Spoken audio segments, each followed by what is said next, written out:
ဒါလည်းကယ်လိုတစ်ထောင်ဒါလည်းကယ်လိုတစ်ထောင်ဘာကိုရွေးမလဲဟုတ်ပါတယ်ဒီအစစ်စံတိတ်တိတ်လေးကဒီတစ်ခွက်လေးကဒါကယ်လိုတစ်ထောင်ပါဆိုတော့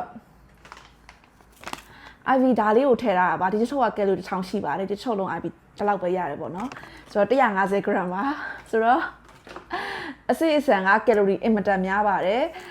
်ဝိတ်ချပြီဆိုလို့ရှိရင်ဂျင်ကိုသွားကြတယ်ဂျင်ရောက်ပြီဆိုတာနဲ့ဂျင်ထရိနာတွေကဗာပြောလဲအစစ်စံစားပေးရမယ်အစစ်စံစားပေးရမယ်အစစ်စံကကျမတွေအတွက်ကောင်းတယ်ဝိတ်ချပြီဆိုတာနဲ့အစစ်စံစားခိုင်းတယ်ပေါ့နော်အစစ်စံစားခိုင်းတယ်အုံမီစားခိုင်းတယ်ဆလုံးညိုစားခိုင်းတယ်ဒါကတော့ IV ဆိုလဲငယ်လေးတွေကနေအမြဲတမ်းဘယ်လိုပြောမလဲပိတ်လေးဆိုတာမျိုးမရှိခဲ့ဘူးအမြဲတမ်းပြည့်တယ်မပြည့်ရင်တော့ဝါတယ်အဲ့လိုမျိုးပေါ့နော်ဆိုတော့ဂျင်ပေါင်းများစွာကိုတွားခဲ့တာပါ9တန်းနဲ့ကနေစပြီးဂျင်စားဆော့တယ်ပေါ့နော်ဆိုတော့ပိတ်နာတဲ့တည်ရမလားလှကျင်တာကို9တန်းနဲ့ကနေအဲ့လိုမျိုးဂျင်းတွေကိုလည်းဂျင်းတွေမျိုးစုံဆော့ပါတယ်နောက်ဆိုဂျင်းမအောင်လုပ်ခဲ့တယ်ပေါ့နော်ဆိုတော့ပြောချင်တာက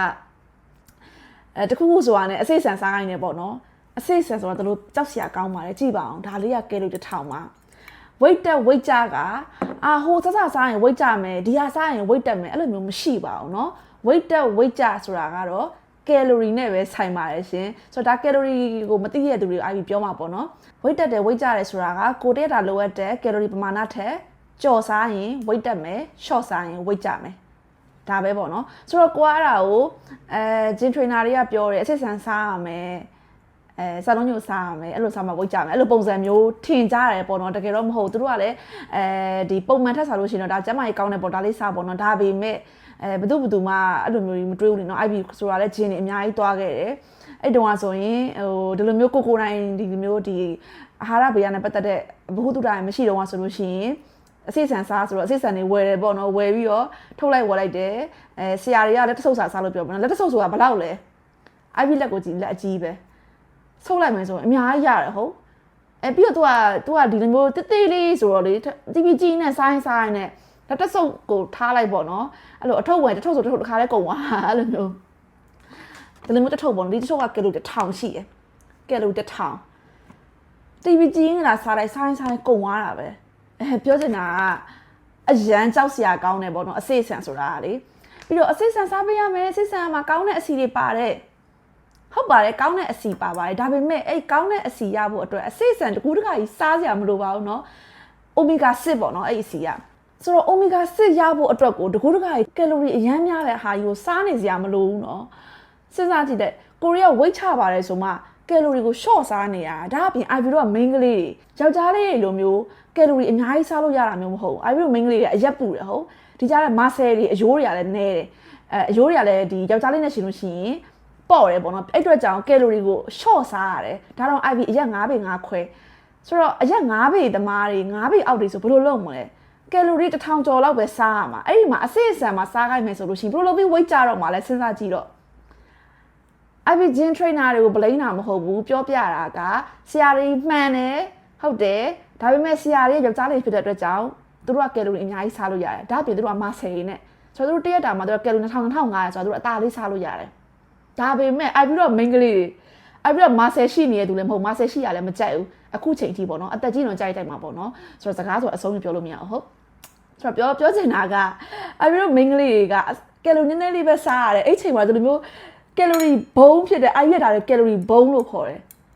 စဉ်းစားကြည့်အရင်ကြောက်စရာကောင်းတယ်ဒါလေးဒီဒါကယ်လို1000ဒီမှာဒါလေးရတာဟိုစားလိုက်မှ15မိနစ်တောင်ကြာမှာမဟုတ်ဘူး15မိနစ်အတွင်းမှာကုန်သွား15မိနစ်တောင်မလို့ကွယ်7မိနစ်ဆိုကုန်တယ်ကွယ်အစစ်စစ်နေနဲ့စားကောင်းတယ်ဟုတ်ဆိုင်းနဲ့ဆိုတော့စဉ်းစားကြည့်ကယ်လိုရီကအသေးများတယ်အိုမီဂါ6ဟုတ်ပြီခန္ဓာကိုယ်ထဲမှာလည်းအဲ့လောက်ထိအဆီဓာတ်ပမာဏအဲ့လောက်ထိအများကြီးလိုအပ်မနေဘူးပြီးတော့အဲ့အိုမီဂါ6ကလည်းတကူတခါဓာကြီးစားစရာမလိုအိုမီဂါ6ရတဲ့အခြားစားတွေမှာအများကြီးပဲဒါအပြင်ကိုကအပြင်စာစားရတယ်ဆိုလို့ရှိရင်အိမ်မှာဥမာကကိုကအိမ်မှာဟင်းချက်စားတယ်စီထက်လိုက်ပြီးတော့အဲ့စီရတာအိုမီဂါ6ပဲတကူတခါရဲ့အိုမီဂါ6ရဖို့အတွက်ကို healthy fat ရဖို့အတွက်ကိုတကူတခါရဲ့ဒီအစိတ်ဆိုင်စားနေကြမလို့အိမ်မှာချက်တဲ့ဟင်းသုံးစီရလဲအဲ့ဒါအိုမီဂါ6ပဲဆိုတော့ဒါပေမဲ့ IV ရဲ့ weight ချနေလဲကြတော့ IV weight ချတင်တာမှတင်တာကြတော့ IV က C မသုံး oil free ပဲချက်တယ်ဟင်းနေအကုန်လုံးဘာဟင်းမဲ့လာ9ကြော်လား9ကြော်2လား9ကြော်ချက်လားအရာအားလုံး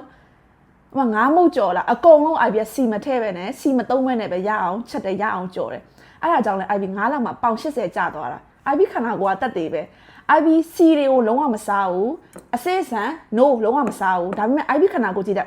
ဘာမှနေမကောင်းတာမရှိဘူး IB ဝိတ်ကြသွားတဲ့အချိန်မှာ IB ဝါတော့ငါဖြစ်ခဲ့တဲ့ယောဂတွေပါအကုန်ပြောက်သွားသွေးတိုးစီးကြိုနှလုံး sleep apnea IB ယောဂတွေအများကြီးဖြစ်ခဲ့ကြောက်ကတဲ့လက်ထိအစာရင်လက်ထိဘာလို့ပေါင်120တောင်ဝါရတယ်နော်ဆိုတော့စဉ်းစားကြည့်တော့နှစ်ခါတောင်ဝါတာပေါင်120ကိုဘာလို့ဆိုရင်ဒီလိုမျိုးဘ ഹു တုဒအသိပညာမရှိဘူးဂျင်ထရီနာတွေပြောတဲ့အတိုင်းစားတယ်ဂျင်ထရီနာဆရာတွေကပါလဲစံလုံးညစားရမယ်အုံမီစားရမယ်ချီယာစီစားရမယ်အစစ်ဆန်စားရမယ်โอเคစားရတယ်တကယ်လည်းတစ်ခါမှဘိုက်မဝဘူးဘာလို့ဆိုရင်ဟိချက်လို့ရှိရင်တန်ဝင်စီထက်ချက်ရမယ်ပြောတယ် no မလိုအပ်ဘူးအဲ့တန်ဝင်စီလုံးဝမလိုအပ်ဘူး okay တော့ပြောစင်တာတော့စကားပြောရင်းနဲ့အချိန်ရပါလားဆိုတော့တကူတကကြီး healthy fat တွေဆိုပြီးတော့အိမ်မှာရှိရဲ့စားသုံးစီတွေစားနေစရာမလိုပါဘူးเนาะဒီလိုအစစ်အဆန်တွေလည်းစားနေစရာမလိုပါဘူးအဲ့တော့တချို့တွေက IBC မှာတက်တဲ့သူတွေကပြောတယ်IV ပေါ့နော်ကျမလေစားနေနေလေးပဲစားတာဘာလို့ဝါနေရလဲမသိဘူးဘာလို့ weight တက်နေရလဲမသိဘူး weight ချခြင်းနဲ့တင်နန်းမအပ်သေးမအပ်သေးခင်အချိန်မှာပြောကြတာပေါ့နော်ဘာလို့လဲဆိုဒီလိုတွေကြောင့်မှာဒါတွေကတရက်ခံပဲဒါရဲ့စားသုံးစီရဲ့တရက်ခံပဲနည်းနည်းလေးစားပြီးဘာလို့ဝါနေကြရလဲဒါတွေကြောင့်ပေါ့ဒါတွေကြောင့်ဒါတော့မှနော်ဒီဟာတွေကလည်းကယ်လိုရီအင်မတန်များတယ်ကျန်းမာတယ်မညညွတ်တဲ့အစားအစာတွေပဲဒါပေမဲ့ဒါတွေနဲ့ရှင်းလိုက်မယ်ဆိုလို့ရှိရင်ဒါကြီးကပိုကြောက်စရာကောင်းနေတယ်စဉ်းစားကြည့်တော့ဒါတော့ IBD အစစ်အဆန်တွေကိုနော်ကျန်းမာတယ်ညညွတ်တဲ့အသားငါးတွေအသီးရွက်တွေနဲ့ရှင်းပြမယ်ဆိုလို့ရှိရင်လေဒီဟာရဲ့ဒီလိုမျိုးဒီခုံမတော်ဆမှာမဟုတ်ဘူးစဉ်းစားကြည့်တော့အဲ့တော့အဲ့ဒါတွေကို IB ကစီမထည့်ပဲနဲ့ချက်တာဆိုတော့စဉ်းစားကြည့်တယ် IB ရဲ့ဟင်းလေးရာတွေကဘလောက်တောင်မှကျန်းမာရေးနဲ့ညီညွတ်ပြီးတော့ကယ်လိုရီဘလောက်တောင်နည်းနေမလဲအဲ့ဒါကြောင့်လည်း IB စီမှာ weight ချတင်တဲ့သူတွေအကုန်လုံးအခုဆိုတော်တော်လေးမှ weight တွေကျနေကြပြီချို့ဆိုလို့ရှိရင်ပေါင်60ပေါင်80ကျတဲ့သူတောင်မှရှိနေပြီ IB စီမှာတက်နေရင်းနဲ့လေ IB တယောက်ချင်းစီလည်းအမြဲကူးဆိုင်ပြီးရဟုတ်ဆိုတော့ပြောချင်တာကပိန်ချင်လားလှချင်လား weight ချချင်လား IB စီကိုလာကလိုက် IB ကိုဒါပုံအပ်လိုက်IB ကတက်နေပဲလीနော်တရက်ထမင်း3နက်စားရမယ်နော်မနက်စာဆိုလဲမုံရင်းကလာအုံနှုတ်ခေါက်ဆွဲကြာစံကြောခေါက်ဆွဲကြောအဲ့ဒါတွေအကုန်လုံး IB ကစီမထည့်ပဲနဲ့ရအောင်ချက်တာ GO လား GOC ချက်လားဥရုံခေါက်ဆွဲအကုန်လာထား IB အဲ့ဒါတွေအကုန်လုံးကိုစီမပါပဲနဲ့စီမထည့်ပဲနဲ့ရအောင်ချက်တယ်တကယ်လဲစားကောင်းတယ်စားမကောင်းတာIB မစားဘူးဘာလို့ဆို IB က weight ချတဲ့သူကယ်လိုရီကိုချွေတာတဲ့သူကယ်လိုရီကိုချွေတာတဲ့သူတယောက်အနေနဲ့ကစားမကောင်းတဲ့ဟာကိုပါစတဲ့ထည့်မနေဘူးIB ပြောတာရှုံးလိုက်နော် IB စီမှာတက်တဲ့သူတွေဆိုအခုအများကြီးပဲအကုန်လုံးလည်းပျော်ကြတယ်တကယ်လည်းတရက်ကိုအများကြီးစားပြီးတော့ weight ကျနေတဲ့သူတွေကြီးပဲအဲ့တော့ IB ကလူငယ်ဂျန်စီဖြစ်တယ်ဂျန်စီဖြစ်တဲ့အတွက်ကြောင့် weight ချတဲ့အချိန်မှာတခြား gym trainer အသက်ကြီးတဲ့သူတွေပြောတဲ့ old school ပုံစံ IB ကမသွားဘူးနော် IB ပြောတာနားထောင်တကယ်ပိတ်ပြီ okay ဒီမှာဆိုလို့ရှိရင် IB ဒီမှာနော်ကျန်းမာရေးနဲ့မညညွတ်တဲ့အစားအစာနဲ့ကျန်းမာရေးနဲ့ညညွတ်တော်လေကယ်လိုရီအင်မတန်များတဲ့အစားအစာကို IB ရှင်းပြတာပါကျန်းမာရေးနဲ့ညညွတ်တဲ့ဆိုပြီးတော့ဓာကြီးစားကျန်းမာရေးကောင်းမှာမဟုတ်ဘူးနော်ဒါတော့အများကြီးစားတယ်ဆိုတာနဲ့ခန္ဓာကိုယ်ထဲမှာကယ်လိုရီအများကြီးဝင်သွားပြီကယ်လိုရီအများကြီးဝင်ပြီဆိုတာနဲ့ခန္ဓာကိုယ်မှာအဆီစုသွားပြီအဆီစုပြီဆိုတာနဲ့ဝါလာမယ်ဝါလာနဲ့အဝါလိုလာနဲ့ပတ်သက်တဲ့ယောဂတွေဝင်လာမယ်အဲ့တော့ဒီတိုင်းကကျန်းမာရေးနဲ့ညညွတ်တယ်လို့ပြောပြီးမှတကယ်တမ်းတော့ကျန်းမာရေးနဲ့ညညွတ်မနေပါဘူးเนาะပြီးအိုမီဂါ6ကလည်းခန္ဓာကိုယ်မှာဒါတွေအကုန်စားလိုက်မယ်ဆိုလို့ရှိရင်အိုမီဂါ6ကအញ្ញမ်းများအောင်မယ်ခန္ဓာကိုယ်မှာဒါတွေအကုန်မစားဟုတ်ပြီငါကဂျင်းထရိနာတွေပြောသလိုမျိုးလက်တဆုပ်စားမယ်လက်တဆုပ်ဆိုတာဘလောက်နဲ့တိုင်းတာမှာလဲ IB ပြောချင်တာကယောက်ျားလေးဆိုလို့ရှိရင်ပို့ပြီးတော့မှလက်ကကြီးတယ်လက်တဆုပ်ဆိုတာဘလောက် gram ထိပါမှာလဲ okay 30 gram ပါတယ်ပဲထားလိုက်30 gram ဆိုတော့မှကယ်လိုရီ200ပတ်ချလဲရှိရဲ့အဲ့လိုဆိုတော့မအိုမီဂါ6ကအဲ့လောက်ထိလိုအပ်မနေဘူးเนาะဒါ IB ရဲ့ weight ချတင်နန်းမှာဒါလည်းစီမပါဘဲနဲ့ဟင်းချက်တာဒါပေမဲ့တကယ်ပါလို့ weight ချတင်နန်းတွေအကုန်လုံးမှာဆိုလို့ရှိရင်စီကိုထည့်ချက်ခိုင်းတယ်ဟုတ်တန်လွင်စီတစ်စုံ